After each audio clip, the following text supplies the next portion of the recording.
Ce soir, dans notre séquence ping-pong, je reçois Anna Cabana, journaliste politique au Point.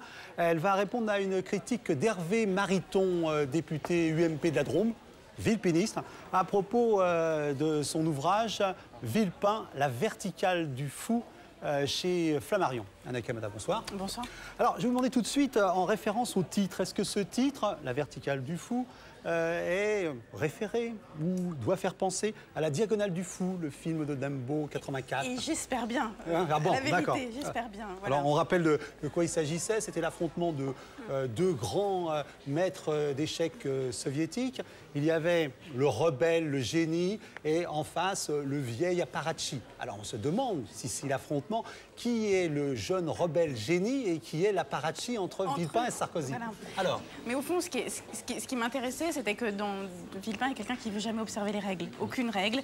Et ce qui est frappant, c'est qu'il est d'accord pour passer pour fou, ça ne les gêne pas d'être chamboulé, c'est ce qu'il dit, mais par contre, pas un fou comme les autres. Et donc sur un échiquier, Villepin, il ne se déplace pas comme tout le monde, les gens prennent la diagonale, c'est la règle, et lui, il sera vertical, parce que la verticalité, dans la mythologie villepinienne, c'est essentiel, c'est la droiture, c'est la morale, et pour un type qui est vraiment pétri par ces mythologies-là, on est ou on n'est pas suffisamment vertical, et lui veut être plus vertical que tout le monde. Que tout le monde, voilà. Et puis, il y a toute cette stratégie d'opposition à Nicolas Sarkozy. Il a élu Nicolas Sarkozy comme son ennemi préféré et comme Et l'inverse, c'est vrai. Voilà. Et l'inverse, c'est vrai. Voilà. C'est ça qui est intéressant avec ces deux hommes-là. Voilà. Alors, on va voir qu'il y a, dans votre livre, vous mettez en évidence des affinités entre les deux, des oppositions. On a l'impression que c'est un couple qui a besoin l'un de l'autre à un moment donné.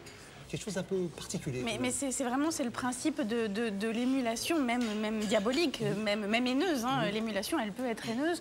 Au fond, c'est ces deux hommes qui se sont rencontrés il y a 15 ans et qui se sont tout de suite reniflés de façon très virile, comme ce qu'ils étaient l'un et l'autre, c'est-à-dire des êtres hors du commun. Et l'un comme l'autre, qui est frappant dans les deux personnalités, et de Villepin et de Sarkozy, c'est ça que j'ai voulu creuser. Moi, c'est ce qui m'intéressait, c'était le refus de la peur, le refus du frisson de la peur. J'aurais pas peur. Moi, j'aurais pas peur. Donc moi, Dominique de Villepin, je n'ai peur de rien, et donc même pas de Nicolas Sarkozy, alors que tout le monde en a peur. Et pareil pour Sarkozy.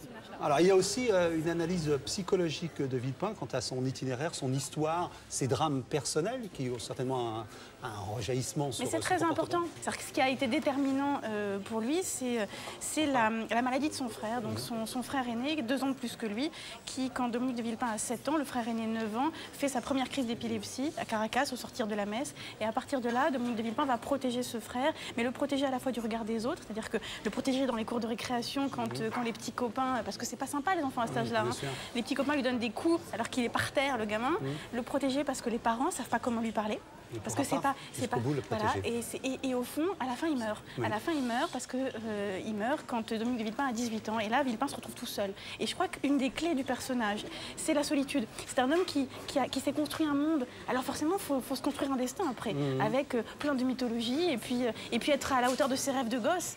Et c'est ça, c'est toute la question et tout le défi de Villepin aujourd'hui, c'est d'être à la hauteur de ses rêves de gosse et de savoir lesquels. Ouais. Maintenant, je vous propose de faire le lien avec Hervé Mariton qui doit piaffer d'impatience. Allez, écoutons Hervé Mariton. Voilà.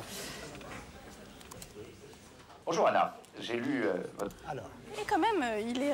oui, bon, je savais pas qu'on avait cette intimité, Hervé Mariton. C'est la question que je me suis posée. Oui, bah oui, moi aussi. On va l'écouter, écoutons-le. Votre ouvrage avec beaucoup d'intérêt et de passion. Si je peux me permettre, il me semble que vous, peut-être avec davantage de talent que d'autres, mais tombez aussi dans, au fond, une description assez symétrique, où Villepin renvoie toujours à Sarko et Sarko à Villepin. Mais là, au fond, je peux pas le laisser dire ça. Parce que, bien sûr que j'ai fait un parallèle entre les deux hommes, mais parce qu'au fond, ça fait quand même 15 ans qu'ils se renvoient la balle. Si vous voulez, c'est comme, il y a comme un mouvement pendulaire entre les deux. C'est-à-dire qu'il y en a un qui fait revenir l'autre dans le jeu en 97, donc c'est Villepin qui fait revenir Sarkozy dans le jeu chiracien pour se prouver qu'il n'a pas peur. Voilà, j'ai pas peur. Et je milite pour qu'il soit Premier ministre entre 97 et 2002. Et jusqu'en 2005, Villepin milite pour que Sarkozy soit Premier ministre, jusqu'à ce que lui-même le devienne. Et de la même façon, Villepin aujourd'hui ne serait pas du tout candidat, enfin candidat même, disons potentiellement candidat à l'élection présidentielle, sans l'acharnement que Sarkozy a à son endroit, si vous voulez. Donc, Il a remis en selle à son tour. Mais bien entendu, mais bien sûr. C'est pour ça que je parle de mouvement pendulaire. Bien sûr, il a fait plus que le remettre en selle. Attendez, il lui a donné une rage et une envie d'en découdre que jamais Villepin n'aurait. Il y a un statut de victime. Mais bien sûr. Hervé Mariton va être jalouse de ce dialogue. Allez. Avec, au fond, deux personnages, ou peut-être même, d'ailleurs, les deux visages de la droite. Et qu'à cet égard, le débat de fond n'est peut-être pas suffisamment décrit. Alors peut-être que vous considérez que ça n'a pas beaucoup d'importance dans la vie politique. Je suis d'ailleurs pas... Je ne considère pas que ça n'a pas beaucoup d'importance, je considère que c'est décrit par tout le monde. Au fond, moi, ce que j'ai voulu faire, c'est qu'on peut faire un bouquin, un merveilleux bouquin, où on détricote les positions sur les sujets de fond des deux. Moi, ce que j'ai voulu faire, c'est ce qu'on peut pas faire à mon goût suffisamment longuement dans les journaux, c'est-à-dire essayer de comprendre quels étaient les ressorts de chacun. Et surtout, ce qui était intéressant pour moi, c'est que Villepin est quelqu'un qui est très mystérieux, qui est très énigmatique, et qui a tout sauf envie qu'on le comprenne. Et d'où le défi qui a été le mien. C'est pour ça que les questions de fond... de programme, bien évidemment. Ben non, mais je trouvais que c'était beaucoup moins romanesque de faire une analyse de programme. Au point d'imaginer que les questions de personne ne pèsent pas dans la vie politique. Évidemment qu'elles pèsent beaucoup. Mais enfin, il y a aussi de vrais sujets de fond pour définir ce qu'est l'engagement politique de Dominique de Villepin aujourd'hui. Et sans doute la question est-elle mineure, mais aussi des questions de fond sur ceux qui aujourd'hui soutiennent Dominique de Villepin et travaille avec lui. Alors ça, je comprends qu'il se pose des questions. C'est-à-dire que là-dessus, je peux comprendre, parce qu'en effet, Villepin n'est pas rassurant du tout pour ses troupes. Il n'est pas rassurant du tout, parce qu'un homme Ni pour comme... Hervé Mariton. Et non, mais voilà, et au premier rang desquels Hervé Mariton. C'est pas rassurant du tout, parce que Hervé Mariton, il se dit villepiniste, il a envie d'aider son champion, mais le champion en question, il ne sait pas très bien ce qu'il va faire. Il n'a pas d'état-major de campagne, il n'a pas de parti, il n'a pas d'argent, et donc il ne le dit pas, parce que ça, c'est... Voilà, mais je comprends que ça soit une inquiétude pour lui. Rassurez-le. On va il me semble que rassurer. là-dessus, vous êtes passé un peu vite. Vous exprimez que Dominique de Villepin ne sait pas rire et ne sait pas rire de lui. Un peu rapide. C'est vrai que son humour est assez difficile à décrypter. Non, moi, ce qui m'intéresse chez Dominique Villepin, c'est qu'il est sérieux. C'est qu'on a le sentiment, au fond, que c'est un homme plein de cynisme. On l'imagine très cynique, très manipulateur, très calculateur. Il est capable de l'être, mais c'est un homme qui est sérieux, sérieux et sincère dans chaque moment. Alors, il a des sincérités qui tournent, hein, si vous voulez. On n'a pas la même sincérité tout le temps. Mais quand il se prend pour un chef de réseau, hein, un héros de la résistance, il y croit vraiment. Quand il se prend pour Napoléon, il y croit vraiment. Il n'a aucune capacité à cet instant T où il se prend pour le chef de la résistance de rire de lui-même. Et donc, au fond, ce qui est frappant et ce que je trouve éminemment attachant chez un homme comme Villepin, c'est qu'il est très sérieux. Est-ce que le procès est un élément du destin de Dominique de Villepin? Il faut prendre les choses selon. Je pense que Dominique de Villepin a l'intelligence. Il n'y a pas de question là-dessus. Bien sûr, c'est un élément du destin de Villepin et c'est même l'élément fondamental aujourd'hui. C'est à ça que se raccroche Dominique de Villepin quand il ne sait pas ce qu'il va faire.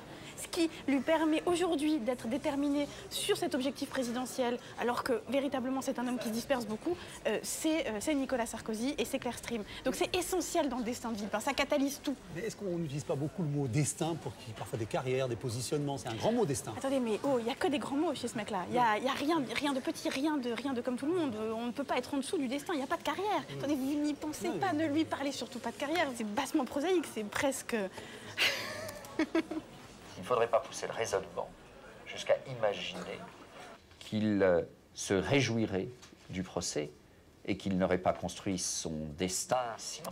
Et oui, mais là encore, il cherche à se rassurer parce qu'en effet, Dominique de Villepin, sans se réjouir du procès, n'aurait peut-être pas construit ce destin-là sinon, et lui-même le dit dans le bouquin.